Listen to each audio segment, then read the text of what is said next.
لو قلت لك ان مصر فيها 21 مليون نسمه عمرهم من 19 ل 29 هتتخض مش كده؟ بصراحه انا اتخضيت. انا جاي اقول لك انت مش لوحدك، احنا كتير قوي. طب ما تيجي نعمل اوفر فيو كده على مرحله العشرينات دي، مرحله مليئه بالاحداث المصيريه اللي ما مرتش بيها قبل كده ولا هتمر بيها بعد كده. مرحله العشرينات او سن الدغدغه اللي هتحس فيها انك عايز تلحق تعمل حاجه. ايه هي الحاجه دي؟ كل حاجه. احنا عايزين نلحق نعمل كل حاجه حرفيا. تحس ان اللي ما اتجوزش وهو في سن العشرينات حاسس ان القطر فاته، واللي اتجوز حاسس ان القطر داس عليه مرمطه يعني. اما الحماس بقى فده مزروط الدنيا ومش عارفين نوديه فين. مئات افكار المشاريع الجامده جموده اللي بتجيلك كلها بعد 12 بالليل لحد ما تدوخ من كتر المشاريع وتنام، والحاجه بقى تصحيك تاني يوم عشان تروح شغلك ابو 2000 جنيه عادي جدا. يا موهوم يا ابن الموهومه. وكانها بتنفذ فيك كل نصايح صلاح ابو المجد. انت مش قد انك تجري ورا شغفك ببساطه لانك ما تعرفش شغفك ايه، فانت اصلا ما تعرفش نفسك. زود بقى على حماس المشاريع حماس البدايات، وخصوصا البدايات العاطفيه. تفضل طول فتره العشرينات تطفح فراشات وفي الاخر نتجوز كلنا صالونات عادي، او فجاه تحس بقى انك المفروض تتجوز بنت خالك او تتجوز ابن عمك عشان اللي نعرفه احسن من اللي ما نعرفوش. اكلمك بصراحه انا كتير بحس ان احنا مش عارفين احنا عايزين ايه. الشاب مننا في مرحله العشرينات مش بيبقى عارف ياخد كورسات انجليش ولا يفتح مشروع سندوتشات، ويا ترى بقى هلبس 3 سنين جيش ولا ربنا يستر وتبقى سنه واحده، ولو لبست ال3 سنين البت بتاعتي هتقول الزبوته بتاعي راح الزبوته بتاعي جه، ولا هطلع الاقي اتجوزت المحاسب اللي في السعوديه ومخلفين ادم ورودينا. يا سلام بقى لو خدت اعفاء وسافرت بره العب بالفلوس لعب. منانير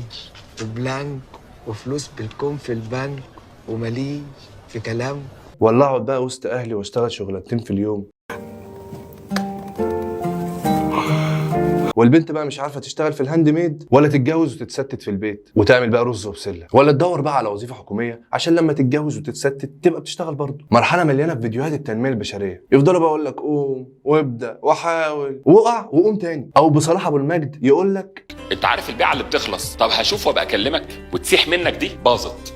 طب انا دلوقتي اعمل ايه؟ اعمل الصح. انا اقول لك تعمل ايه او كلنا نعمل ايه عشان نزق سوا كده ايه مرحله العشرينات. الحقيقه ان مفيش قدامنا حاجه نعملها غير اننا نسعى عشان 9.5 ورانا مشاوير. وده مش كلام تنميه بشريه زي التانيين، لا بجد نسعى ونسيب ربنا هو اللي يرسم لنا خطه حياتنا، لان في النهايه مهما خططت عمر خطتك ما هتبقى احسن من خطه ربنا ليك. كان في مليون واحد 20 يقابلك في نفس ظروفك وصراعاتك ويمكن اوحش كمان، وهيبقى في مليون 20 بعدك هيعيش صراعات وظروف بنسبه كبيره هتبقى اوحش، فخليها على الله. ولو لازم يعني نختم الفيديو بنصيحه او حكمه فحاول انك تزيد 1% كل يوم في اي مجال، لانك بعد 3 شهور هتكون بتعرف تعمل حاجه. ايه هي الحاجه مش مهم، وشوف بقى انت عدى عليك كام 3 شهور كنت عاوز تهد الدنيا وتبنيها في ساعتين زمن. احترم الوقت، زيد 1% بس كل يوم، وسيب بقى امورك لربنا يدبرها لك. وما تنساش تعمل منشن لاخوك اللي مزنوق زيك في العشرينات وقول له بقى سيبها على الله. واستنونا دايما في اخر مترو.